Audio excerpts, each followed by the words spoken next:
Hello and welcome to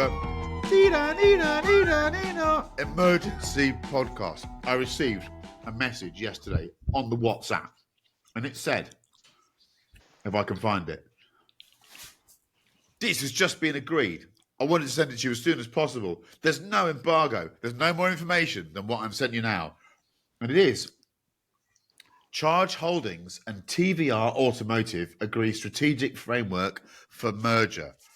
I've read the 4 paragraphs. I can't really glean anything from them at all beyond the title of the message.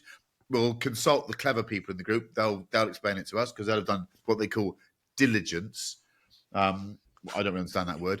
But the fact is, whenever TVR looks like it's going to be resurrected for the 32nd time, I get a bit excited because I remember the days when you put a TVR on the cover of Autocar and it sold more copies. That's all that matters. I'm going straight over to our large forehead in residence, Chris Cooper, who will tell us what this is all about. There we go. That's what it's all about. Yeah. Fucking TVR. Having your head above the roofline. Look at that. I look at that now. That's the first car my wife and I, Lynn and I, had when we were together. Yeah, just before we got married. It's a TVR Chimera 4-litre in Curitan green with biscuit and power steering. It leaked like a bastard. The alarm kept on going off. Even seemingly when you cut the battery off, the alarm kept on going. We're on the farm where we had to park it literally down one end of the field one night because it was waking everybody up. But it's the happiest car. It's the happiest car. We went everywhere in it. I did track days in it. That is Goodwood before it became Goodwood as we know it. Is it? That was me and my brother on my stag do. My stag do was basically me and my brother. You know, I'm a lonely old bastard. Got no friends. So my stag do was me and my brother in my TVR Chimera at Old Goodwood. So they've just been part of, for so many of us, I mean, piston heads, everyone knows piston heads. That was started up by a guy who was mad about TVRs. Yes, true. It's just been part of our lives. And, you know, Peter Wheeler and all of that stuff and the Griffith and the Chimera in the 90s, and there'd be another mad car with a bigger Rover V8 engine. So the fact that they went has always been really sad. And, you know, I almost, this is an emergency, or I should, in theory, be on the road. But there is no factory left. I did think about going to... Shame on you. Shame on you. I know. We're going to lose listeners for this. I'm sorry. You I apologize. lazy bastard. Lazy bastard. I'm even more lazy because I should have gone, but it's pissing the rain out there. I've had a really busy day. I was going to go to, for those of you who know the south of England, there used to be the TVR dealer was called the TVR Centre in Barnet. Yeah. And it's where we got that car, and people would congregate every Saturday just to look at TVRs. I think it's probably a golf club or something now. So when I heard the news yesterday from Mr. Harris, I was really excited. I mean, we could be picky about actually, is the company that's merging with them got any money? I'm not sure they have. I'm sure Mr. Clifford will give us more thoughts and insights on this in a moment. But something had to happen. I looked at TVR Automotive's last registered accounts. And for the year ended 2024, when you look at cash and bank balances as of year ended 30th of June 2024, it's actually zero. And no money at all. And in the commentary in the document, it does say that TVR Group has yet to record any significant revenues and substantial further investment is required in order to complete work on the production facility, commence production, and deliver the existing order book. So something had to happen. So I've not had a chance to do much diligence on the people who are buying it, other than they don't appear to have much cash right now either. But today, it's an emergency podcast, and I'm being positive. I took this off the wall to celebrate. I love it. I love the fact he's got a wall that celebrates him. I want one of those walls. That's a bit My me. wall. Chris Cooper. Thank you, Chris Cooper. Over to Neil Clifford. Have you got a shrine to yourself? No. I do have a wall of photographs of cars, which I can share maybe one day. I quickly read this document, and it basically said, did it not? They're going to do a Griffith. It's going to have an engine, but that's going to be the first and only engine one. Mm-hmm. And then they're going to do it's all going to be electric, which of course I suppose that's the law.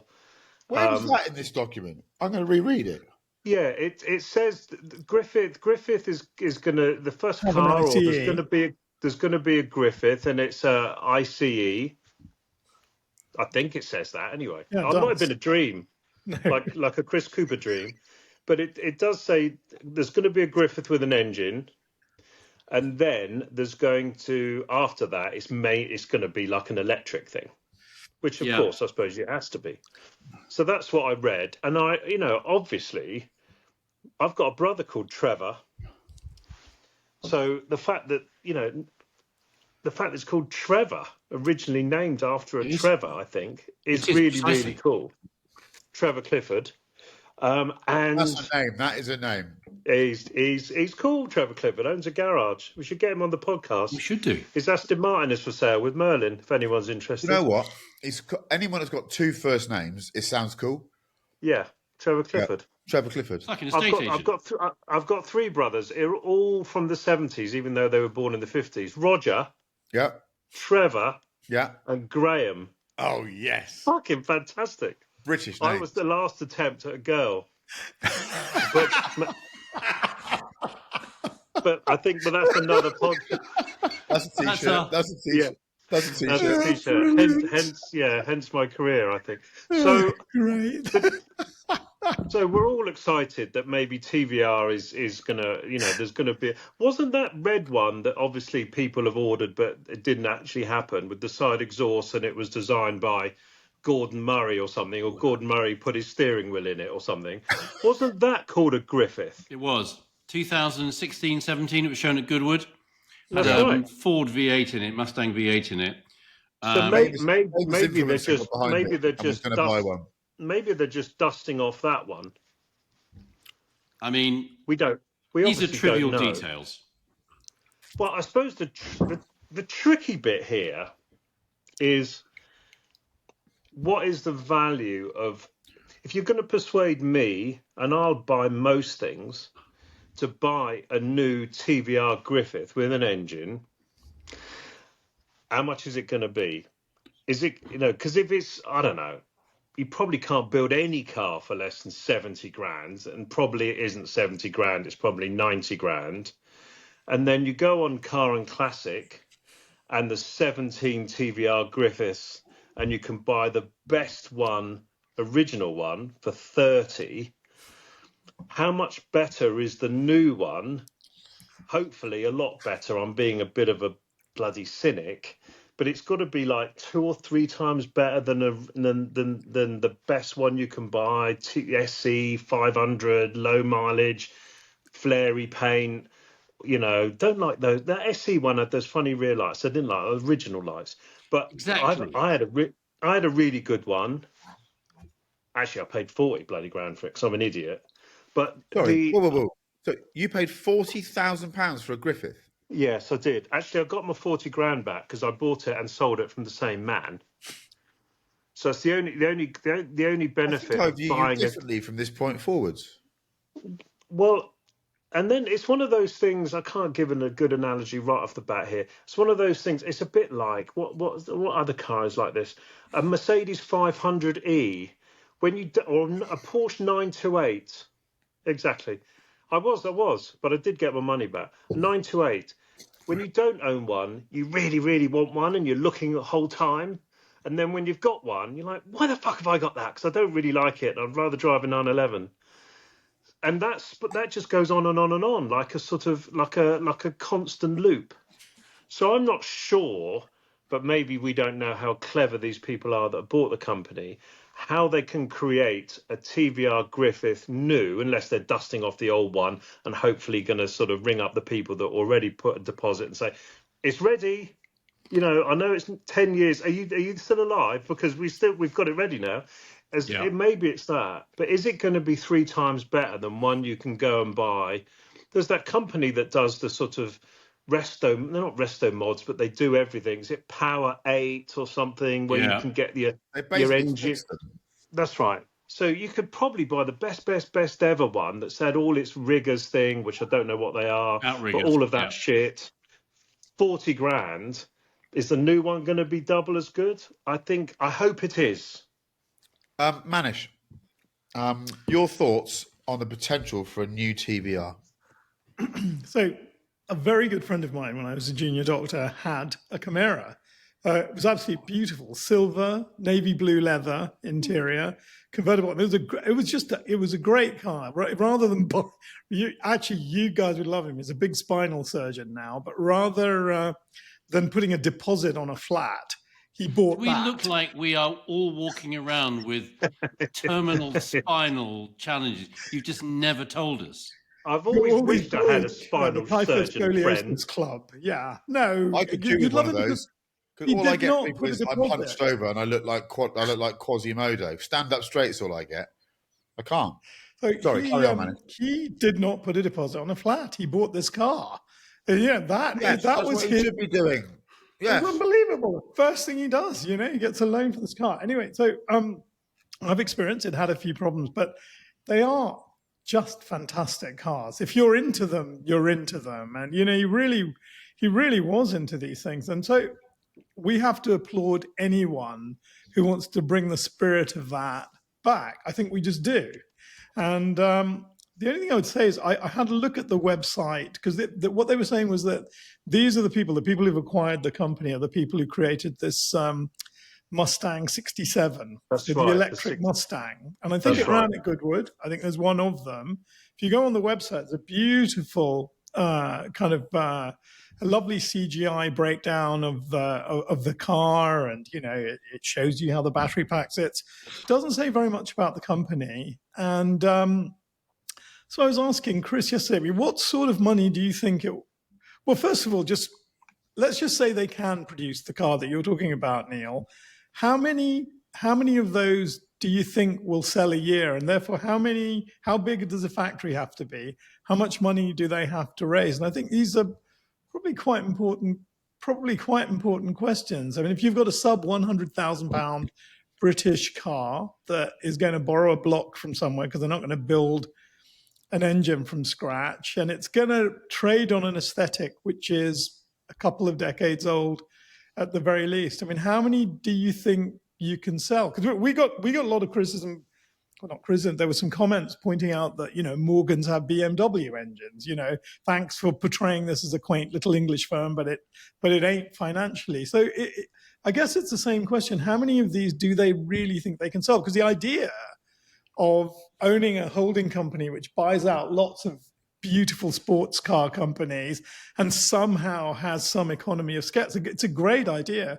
Can it actually be done? But the business plan, I'm sure the business plan is about electric. Yeah. You're not going to buy a Mark now and start thinking I'm going to sell V8 TVRs for the next 10 years. You're probably saying I've got a short window where I can sell a 50 or 100, and I'm going to probably dust off that oldish design thing. And then I'm going to do electric. And then I suppose, what does an electric TVR mean? Because electric, TVR is all about muscle and noise. But maybe, I'd if it was great, Do you think is that like, so what you're saying is it's sort of almost like lighting some kind of, you light this ICE touch paper, sell 50 or 100 of these, re-establish the brand doing it. So you make £5 to £10 million doing it, assuming they're selling for about 100,000 each. And that means that the brand is back. Really that's what that press release sort of says to me. Reading. Yes. That's what it says. And maybe, that's cool. That's cool. And I'm going to add my tuppence halfpenny at this point. So the 2016, whenever it was, or was it earlier than that, TVR thing that we saw, was quite an attractive machine, but I Yeah. thought it was completely wrong. Because it was trying, like all these things, trying to aim for the 911. Leave the 911 alone. It's very good at what it does.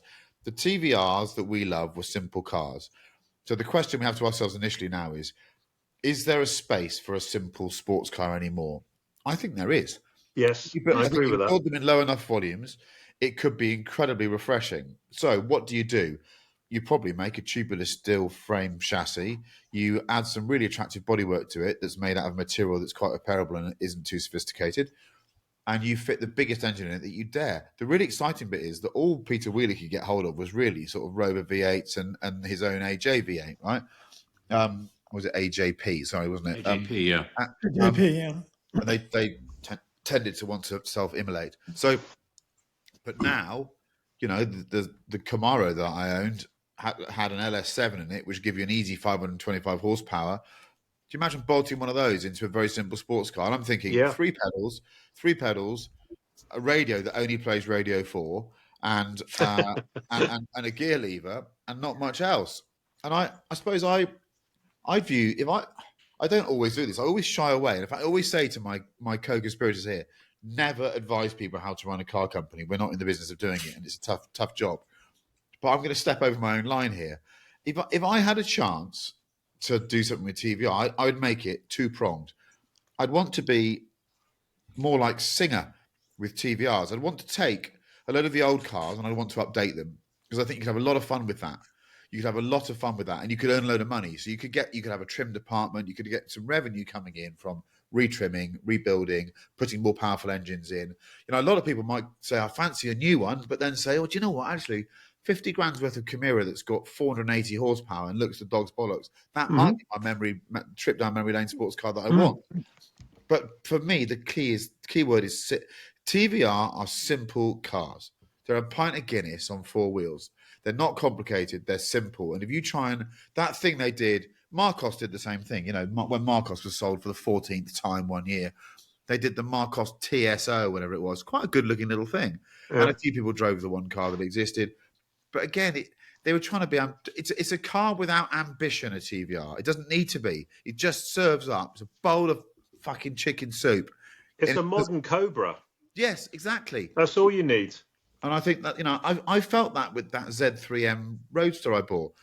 There aren't simple, muscly Roadsters out there anymore, really. They're all trying to be sophisticated or clever or... Yes, here we go.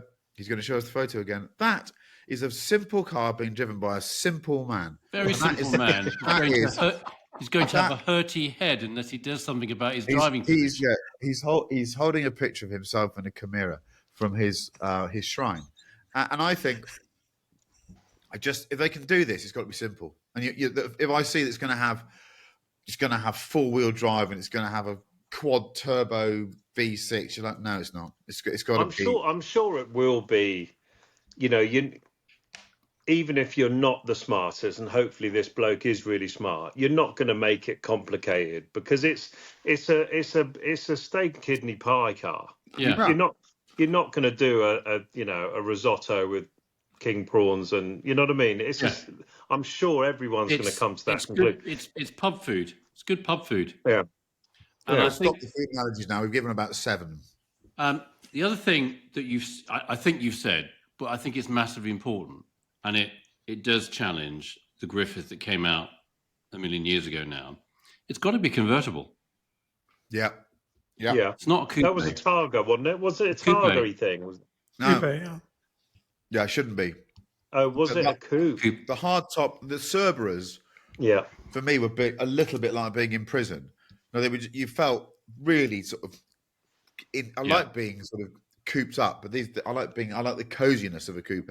Yeah, but you felt everything was a bit too close to you in those cars. I think you're right. A TVR is a cab. Yeah. It's so a simple cabriolet with a very, nice, very big, powerful customer engine, a simple chassis, rear-wheel drive, 5-speed gearbox. Don't even have to make it a 6-speed gearbox. It doesn't have to be that complicated, and you're laughing. With a manual roof. The challenge really is, what is it? And we haven't got the time to go into this in too much detail. that's a stopgap. The ICE thing is going to be, what is an electric TVR? That's the bigger challenge, I think. Now, an electric, I suppose TVR is just a badge, just like what Lotus had. You've got to design. Someone's going to come out with an enjoyable, simple, fun, pretty electric car that's actually a bit of a laugh to drive, and someone's going to do it. It should be bloody Lotus, obviously, idiots, but maybe that's happening. Maybe this TVR guy, because he's small and nimble and agile, maybe he can overtake Lotus and bring it out first. That'd be great. If you can talk into your laptop and say, AI, generate me the opening to a blockbuster film and what it can generate, surely someone can give us an electric motor that sounds like any engine you want. Surely that's entirely possible now. There must be a sound generator that can do that. Yeah. Agreed. So I'm going to move on to part 2 of this emergency. There's 2 parts to this. Oh, Bentley has just announced the Continental Supersports, which is a proper eyeful and has got, wait for it, I've just been reading the story, 650 brake horsepower. I don't like BHP, I prefer HP, but that must be around 670 horsepower. And it's rear-wheel drive. They've ripped the hybridity out of it, and it does 0 to 62 in 3.7 seconds, and I think they've just nipped it under 2 tons. The best stat of all is the front brake disc diameter. Get this, 440 millimeters. That is enormous. half a meter almost.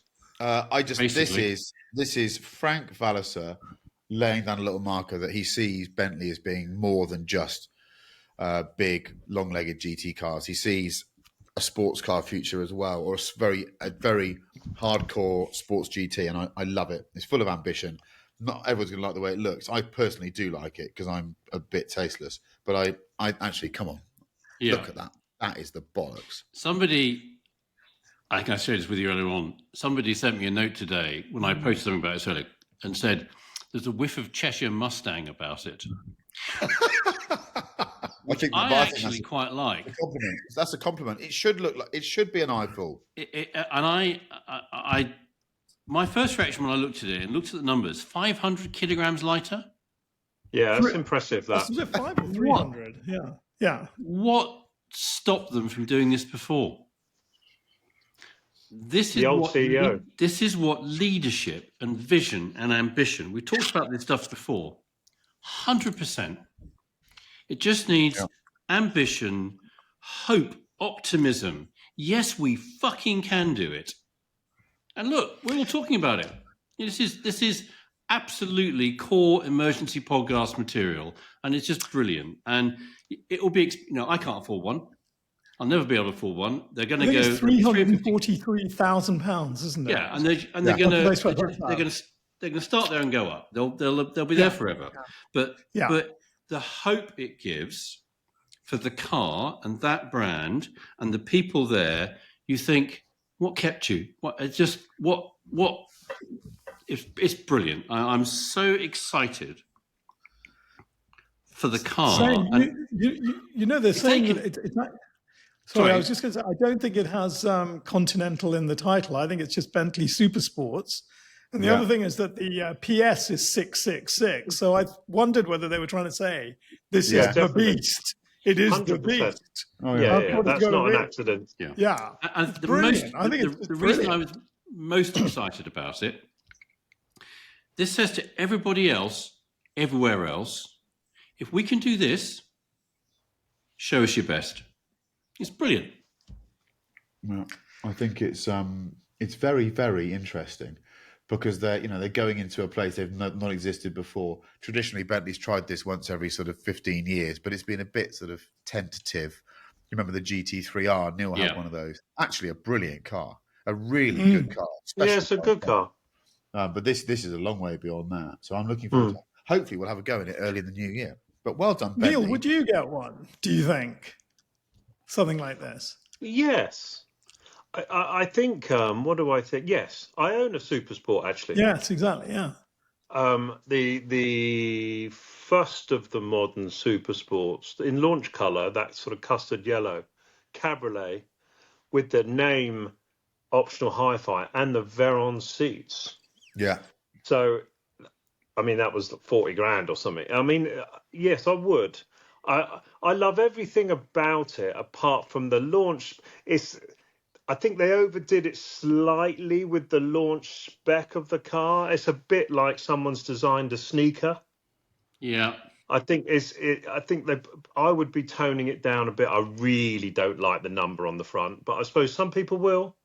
And the Funny, stripy thing. I didn't mind that because I'm usually wiring the wheel silver and wiring a bit of chrome, but the number at the front, I sort of thought, yeah, pretty evocative, isn't it? Fair enough. I really like it. I do like it. No, it's a fantastic car. I think, it's a fantastic car, and bloody good on the new CEO, because he's basically laying down the story of, we're not a lifestyle brand. We don't give a fuck about umbrellas and holidays and cruising through. We're a driver's brand. Absolutely. And we are distancing ourselves from Rolls-Royce, and we're distancing ourselves from, I don't know, Aston. We're going sportier. We're going to nick some bits from our cousins in Stuttgart. Then I wasn't sure about those wheels. But I'm being a bit too picky, really. I think it's a brilliant message from the new CEO to say we are a driving brand. We've always been a driving brand. We're not a lifestyle brand. We're for drivers. And I think, 500 kilos lighter. It's unbelievable. It's really rear-wheel drive. Frankly, I don't think that really makes any difference to me. You're not going to be able to tell if it's full, but it's the weight, isn't it? I suppose the car will feel different because it's lighter. I think on a damp road, you'll notice it's not full. Even you, Neil. You would. I bet you I wouldn't. Let's ask the nice people at Bentley to indulge a little experiment for us. It depends what tyres are on there. You're going to say now. But I think these bespoke. Have you seen? I mean, they're bespoke Pirellis, aren't they? They look extraordinary. The best film of it is Thomas Horsepower Hunters, who I declare is a neighbour of mine, and Thomas and Helen deliver me eggs every week because they've got 9 chickens. But his little YouTube on it is bloody fantastic, and long live the younger, more interesting content creators. What are you trying to say about me? Well, you weren't there. You didn't do it. Obviously, if you did it, you would have done it brilliantly. But there's also some slightly drier, more boring ones too. Like me coming on here talking about buying Gucci shoes. Have some respect. No, Thomas is fantastic. Have a listen. He's great. No, he's very good. I'm just taking the piss. Other shoes are available. Yeah. Comfy ones. So good on Bentley. Yeah, good on Bentley. I think it's very good news. We'd like a bit of a British shot in the arm. So there's our emergency podcast. Chris Cooper apologises for not being in Crewe or Blackpool. That was remiss of him. Neil Clifford's been strident in his opinions, but I think we all agree with much of what he said. Mannish balance as ever. Enjoy. We'll put this up tomorrow. We're recording it Friday night. Let's stick it up tomorrow if we can. Is that all right? Thank you very much. I hope this is a fillip to your weekend. Have a great time.